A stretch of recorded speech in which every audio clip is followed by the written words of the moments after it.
Fantastic Beasts and Where to Find Them is the newest movie to be brought to us from the Harry Potter universe, the first one in almost 5 years now. Now, I unfortunately did not have the time to talk about any of the Harry Potter movies before this movie was released, but let me start off by saying a little bit about the Harry Potter franchise. The Harry Potter film franchise is one of the greatest movie franchises ever. The acting in these movies is fantastic. What's even more remarkable is it's these little kids that give these great performances, and it's really great seeing them grow over time and just become better as they do it. The stories are all great, the writing is excellent, the action scenes are exciting, the visuals are amazing, and it's just so awesome seeing the Wizarding World being brought to life in these movies. I may not have ever read a Harry Potter book in my life, but I didn't need to love this franchise. That being said, when Harry Potter and the Deathly Hallows Part 2 ended, we were all upset knowing that the Wizarding World was now over. We weren't getting any more new Harry Potter movies. Luckily though, the people of Hollywood, along with J.K. Rowling, decided, you know what? There's more to the Wizarding World to be shown. So of course, when it was announced that we would be getting this movie that's meant to be an extension of the Harry Potter universe, I was super excited for it. This was one of my most anticipated movies of the year. And now that I have seen it, and I imagine anyone out there who's a Harry Potter fan has seen this movie by now, let's all discuss it together. And that is a fair spoiler warning. I am not a wizard. I can't obliviate your memory away after you watch this video, so you watch at your own risk if you don't want to be spoiled. So the movie more or less revolves around the wizard named Newt Scamander, played by Eddie Redmayne. And right off the bat, I loved Eddie Redmayne as Newt Scamander. First of all, I absolutely love what Newt Scamander's profession is. I mean, he is essentially a magic zoologist, and that really speaks to me because I actually majored in zoology in college. So when he really comes off as a guy who loves to study animals and just loves animals as much as he does, that was great for me because I can relate to that. Seeing how he's someone who works with these creatures and rehabilitates these creatures to an extent,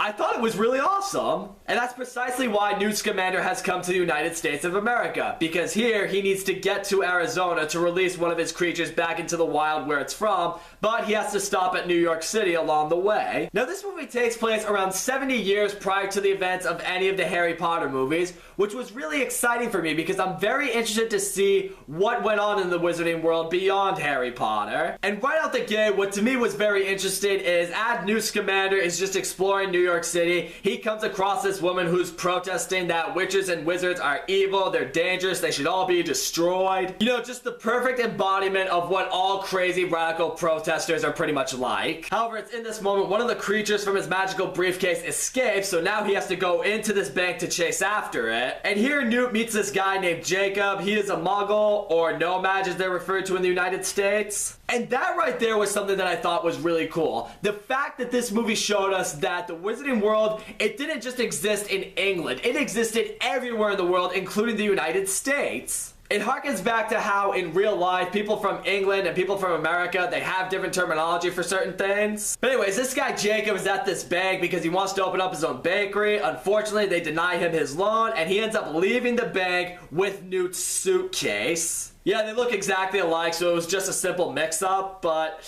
we all knew it was going to lead to something probably pretty big later on. And that officially occurs when later on in Jacob's apartment, a few more of the magical creatures that are in the briefcase now escape. So now it is up to Newt Scamander, Jacob, and this American wizard named Tina Goldstein to track down these beasts. And her role in this movie was very important because she's a demoted Auror from the United States Ministry of Magic, and she's trying to regain favor with them. She's particularly trying to regain favor with Colin Farrell's character because he's one of the Aurors that rank very high in this ministry, and she feels by helping Newt and Jacob track down these beasts, she can regain that favor. So the three of them decide to group together in Tina's apartment. There's a bit of an attraction going on between her sister and Jacob, but it's right around this time where Newt Scamander shows Jacob exactly what it is he does. And he shows him that by literally taking him inside his briefcase to meet the creatures that he works with. And this right here was really cool because you see in this briefcase all the terrains that have been developed to help these beasts. You see all the beasts themselves, and they look great visually. It's just really engaging seeing all of these different magical creatures that we haven't really seen before, because for me personally, in the original Harry Potter movies, we didn't really see a whole lot of different magical creatures. I mean, we saw dragons and giant spiders and unicorns, but Never to this extent did we see these many different magical creatures. However, one of the creatures that Newt decides to show Jacob is something called an Obscurus. And what an Obscurus basically is, it's this black magical entity that he has contained in this bubble of sorts. But he explains to Jacob that the function of an Obscurus is to help contain a child's magical energy from when they're young. But he also points out that it can be a very dangerous force and it can reveal itself when a child is very stressed or angry, and if it's unleashed, it can cause some really destructive damage to anyone and anything. If I'm being honest, it's from this point forward the movie was starting to lose me a little bit, and I'll explain why. Because it's right here the movie more so strayed away from the Fantastic Beasts and started to focus more on the Obscurus. This becomes very apparent when the adopted son to that crazy radical protester that I talked about earlier, he clearly has an Obscurus in him, meaning he has magical powers, and Colin Farrell is trying to work with him a little bit on that. And the movie really focuses on how this kid's adopted mother is a complete bitch. She's frequently abusing him because of his magical powers, and as a result of that, she thinks he's evil for having those. And it shows the kid just frequently struggling with trying to control that power in him, when at the same time, you know that Newt, Jacob, and Tina, they're all trying to track down these magical beasts, but throughout the movie, we really only see them capture like 2 or 3 of them. And that hurts the movie a little bit because you feel like the movie doesn't know exactly what it's trying to be. Is it trying to focus more on the Fantastic Beasts? Is it trying to focus more on the Obscurus? I was inclined to think the Obscurus because that's where it felt like the movie was for the most part. It had me wondering to myself, you know, maybe this movie should have just been called Obscurus and Some Fantastic Beasts.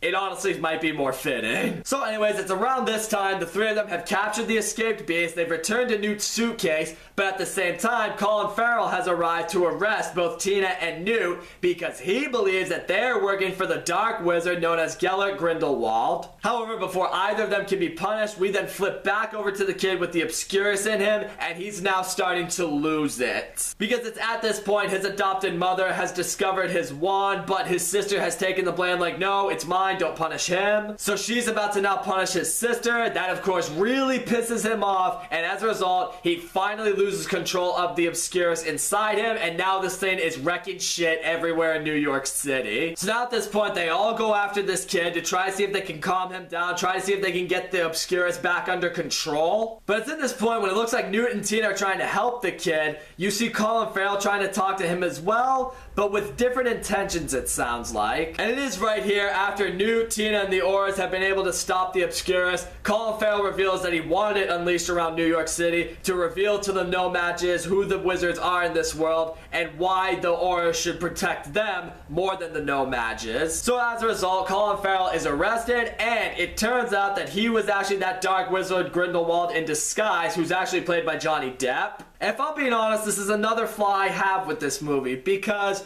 you can tell the movie was trying to hit us with another curveball and saying, oh, Colin Farrell was the villain this whole time. But throughout this movie, I kind of suspected it, and I think most other people did too. So that's the problem with this movie. It is predictable in some moments. So now the Ministry fears that magic has been exposed to the world. They don't know what to do, but it turns out that the creature that Newt was trying to bring to Arizona is the Thunderbird, which is capable of unleashing this rain among the No-Majs to make them forget everything that happened. The destruction is repaired. Jacob also agrees to allow himself to be obliterated so he doesn't remember anything that's happened because it's just best for everyone. However, you can tell later on, as he's finally opened his own bakery, that he probably at least remembers Tina's sister because, you know, there was some interest going on with them throughout this movie. And then the movie ends with Newt going back to Europe and telling Tina that he will be returning after he finishes his textbook called Fantastic Beasts and Where to Find Them, which finally clicked with me, and I was like, oh, this movie's based off a textbook. That makes a little bit more sense. So all in all, I will say, Fantastic Beasts and Where to Find Them is an enjoyable movie. I loved Eddie Redmayne as Newt Scamander. Everyone else in this movie did a fine job for what they needed to do. Great seeing the Wizarding World again, especially in an expanded light and seeing it in the United States for a change. The magic when it happens, it's awesome. The action is enjoyable. The beasts themselves look fantastic visually. Wait, I just totally used beasts and fantastic in the same sentence. That was unintentional. I wasn't trying to be cheesy. easy, I promise. That being said, my flaws with this movie are, one, it feels like the movie wasn't focusing as much on the Beast as it probably should have. The villain in this movie wasn't the greatest. It was very predictable to figure out that it is Colin Farrell. The movie flip-flops back and forth frequently between finding the Beast and figuring out what the Obscurus is, which does compromise the experience a bit and even makes the movie feel lagging at times. And that's another thing to keep in mind with this movie. It's not based off of a book that has a story right there that you can just, you know, base yourself off of like the Harry Potter movies did.